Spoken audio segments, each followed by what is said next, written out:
మోచకుడునైన యేసుక్రీస్తు పరిశుద్ధ నామం పేరిట మీ అందరికీ వందనాలు తెలియజేస్తూ ఉన్నాను.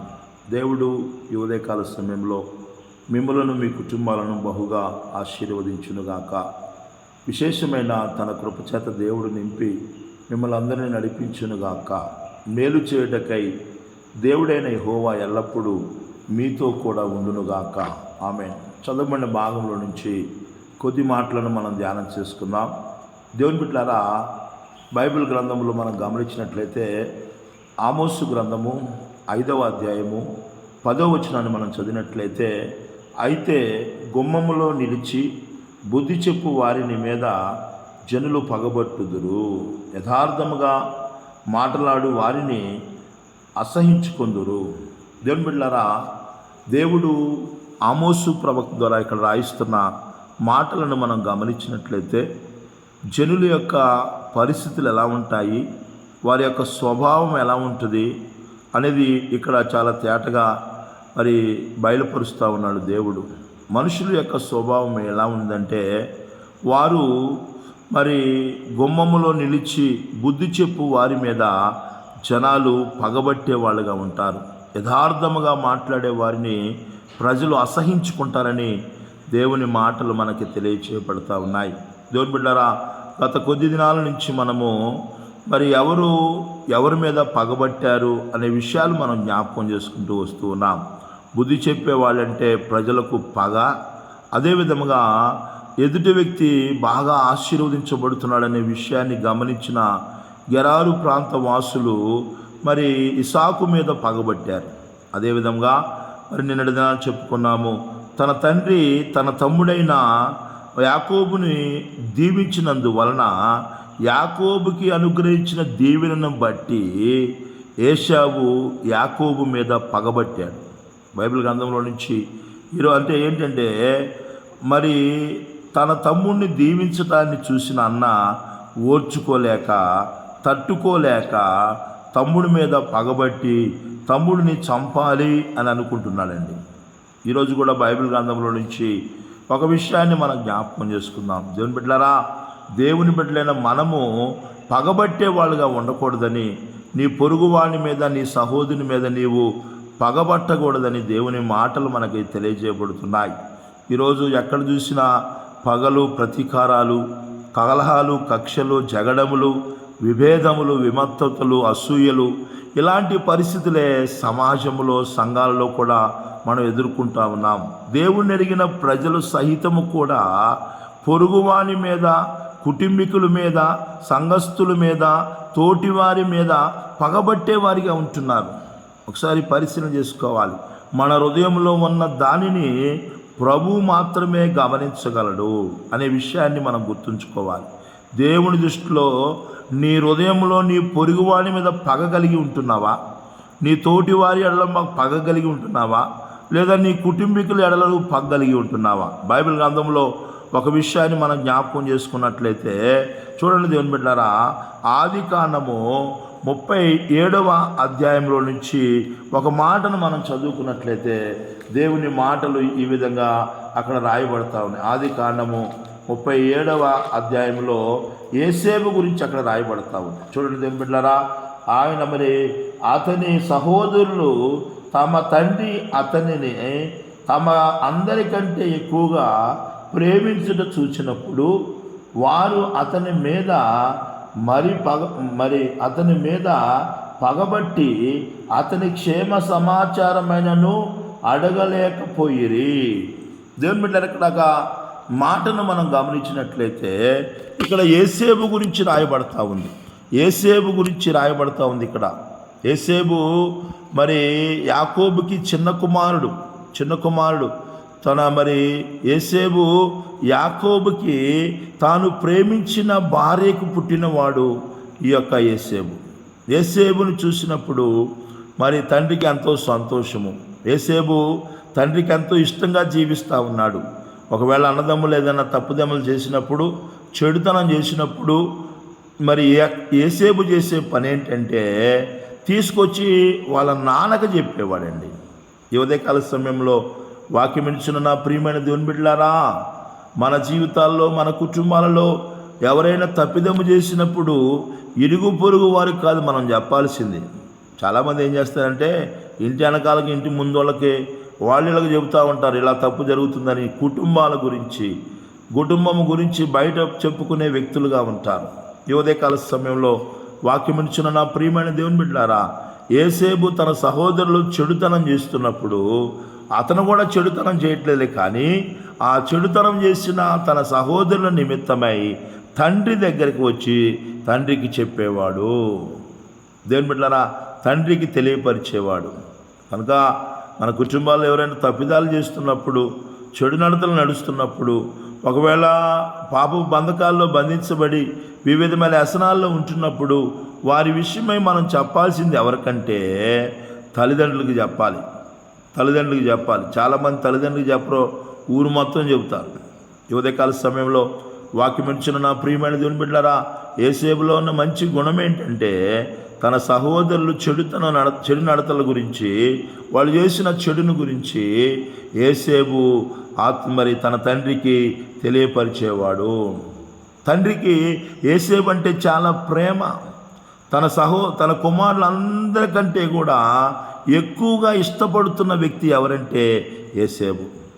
దేవుని బిడ్డలారా, ఎవరినైనా మనము ఇష్టపడుతున్నప్పుడు, ఎవరైనా మనం ప్రేమిస్తున్నప్పుడు వాళ్ళకి చేసే పనులు వ్యత్యాసంగా ఉంటాయి, వాళ్ళకి ఇచ్చేవి వ్యత్యాసంగా ఉంటాయి. అందరిలాగా వాళ్ళకి ఇవ్వమండి, ఒక స్పెషల్ వారి జీవితాల్లో ఉంటుంది.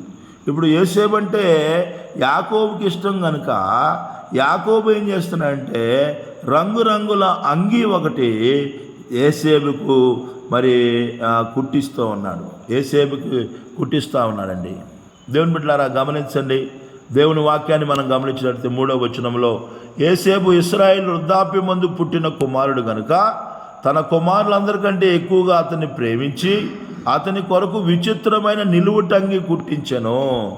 యోసేపు వృద్ధాప్యమందు పుట్టినవాడండి. యోసేపు వృద్ధాప్యమందు పుట్టాడు కనుక తన యొక్క వృద్ధాప్యమందు పుట్టిన ఆ చిన్న కుమారుడైన యోసేపు అంటే మరి ఆ యొక్క తండ్రికి చాలా ఇష్టం.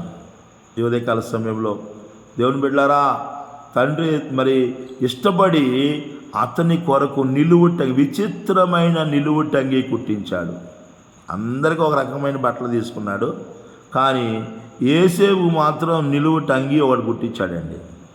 మనం గమనిస్తూ ఉన్నాం, ప్రేమించే వాళ్ళకి మంచి బట్టలు తీసుకుంటాం, ప్రేమించిన వాళ్ళకి ఏదో ఒకట్లైనా తీసుకుంటూ ఉంటాం. ఈ వ్యత్యాసము మరి చాలా జాగ్రత్తగా ఉండాలి. ఈ వ్యత్యాసము ప్రజలు గమనించినప్పుడు, కుటుంబీకులు గమనించినప్పుడు కుటుంబాల్లో విభేదాలు కలగటానికి కారణం ఉంది. విభేదాలు ఏర్పడతాయి, అసూయలు ఏర్పడతాయి, పగలు ఏర్పడతాయి. కనుక తల్లిదండ్రులైన ప్రతి ఒక్కరు కూడా అందరి ఎడల సమానత్వాన్ని కలిగి ఉండటానికి ప్రయాసపడాలి. ఉదయకాల సమయంలో ప్రభుని వెంబడిస్తున్న నా ప్రియమైన దేవుని బిడ్డలారా, యోసేపు అంటే ఒక ప్రత్యేకంగా చూస్తూ ఉన్నాడు. ఎందుకంటే తన కుమారులందరికంటే కూడా యోసేపు యాకోబుకి చాలా ఇష్టమైనవాడు.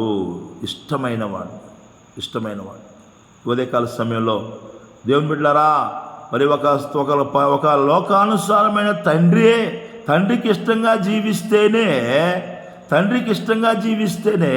తండ్రి చూసే విధానం వేరుగా ఉంది. మనము మన పరలోకపు తండ్రి అయిన దేవాది దేవునికి ఇష్టలుగా మనం జీవించినప్పుడు నిశ్చయముగా దేవుడు గొప్ప ఆశీర్వాదాలతో, గొప్ప మేలులతో మనల్ని నింపుతాడు. ఈ ఉదయకాల సమయంలో గమనించగలుగుతున్నావా?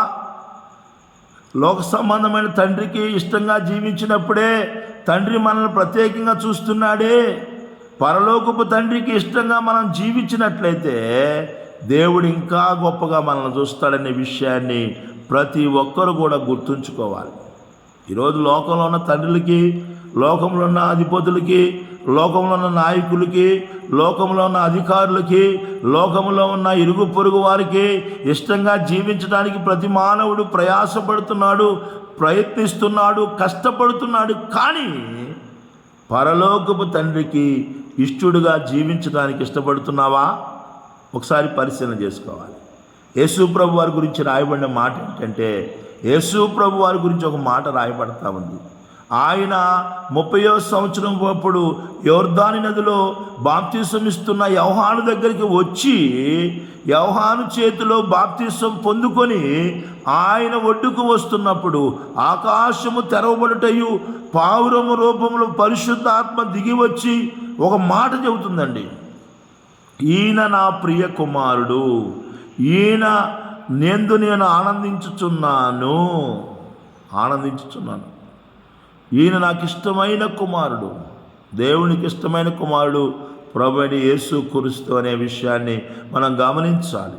ప్రభువైన యేసుక్రీస్తు వారు తండ్రి అయిన దేవునికి ఇష్టంగా జీవించాడు. యాకోబుకి ఇష్టంగా యోసేపు జీవిస్తున్నాడు. యోసేపు యాకోబుకి ఇష్టంగా ఉన్నాడు. ఈరోజు మనం ఎవరికి ఇష్టంగా ఉన్నామో ఒకసారి పరిశీలన చేసుకోవాలి. ప్రభువుని వెంబడిస్తున్న నా ప్రియమైన దేవుని బిడ్డలారా, యేసునందు విశ్వాసం ఉంచి యేసు రక్తంలో కడగబడి ఆయన బిడ్డగా మార్చబడి క్రీస్తును ధరించుకొని క్రీస్తు యొక్క రక్త మాంసాల్లో పాలిభాగస్తులవుతూ నిత్యరాజ్యమునకు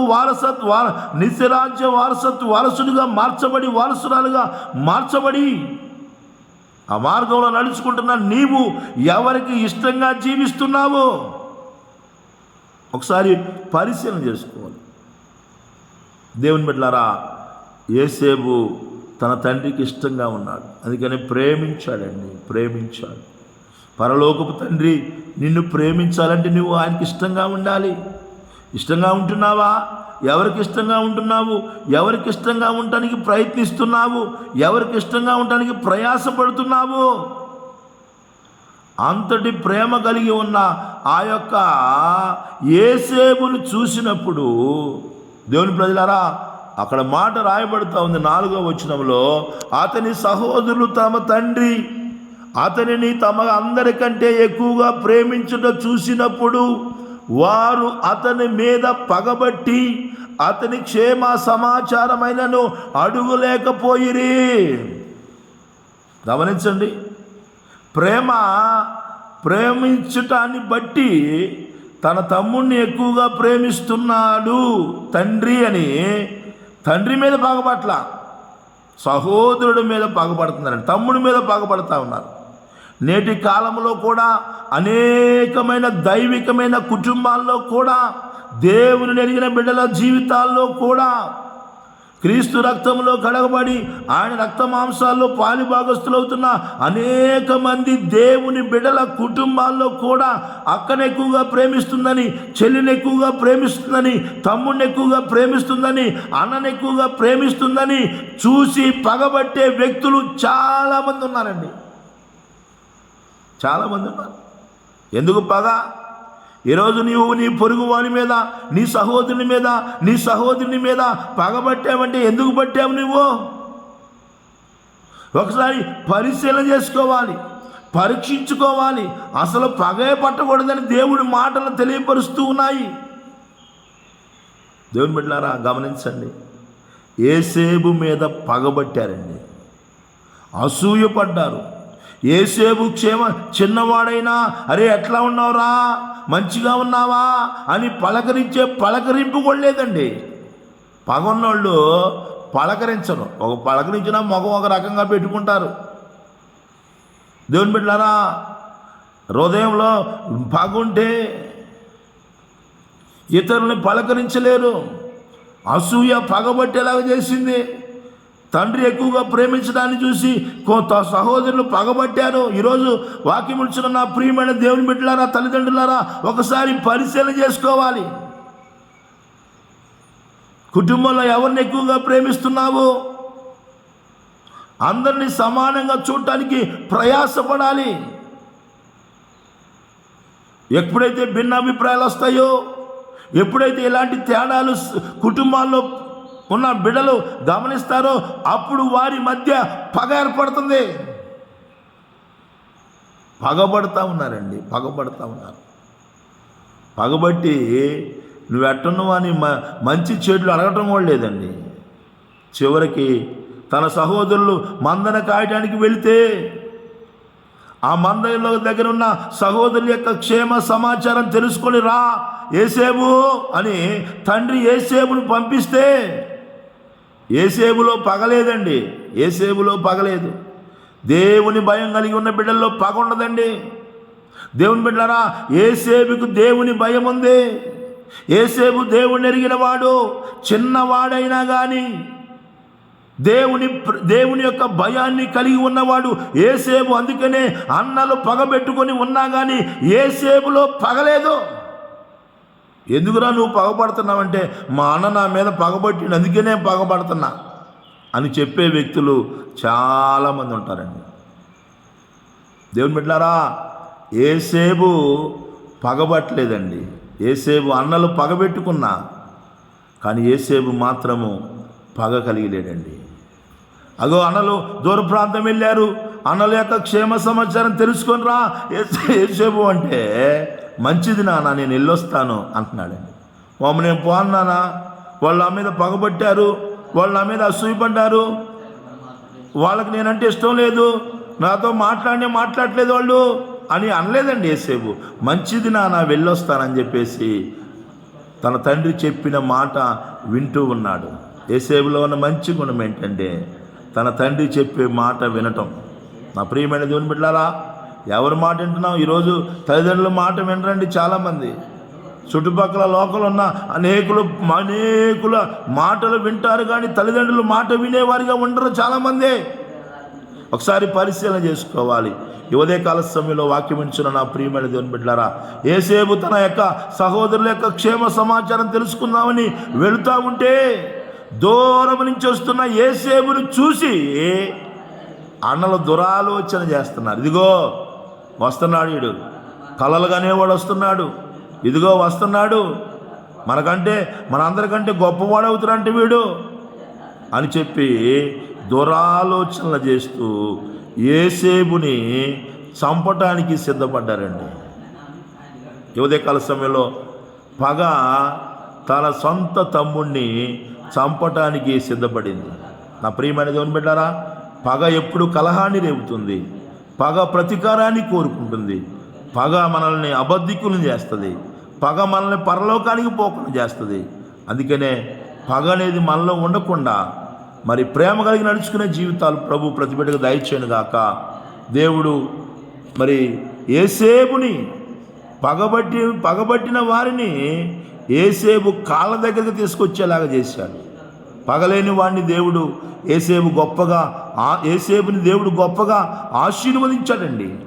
ఒక దేశాన్ని, ఐగుప్తు దేశాన్ని పరిపాలించే గొప్ప వ్యక్తిగా దేవుడు యేసేపును మార్చాడు.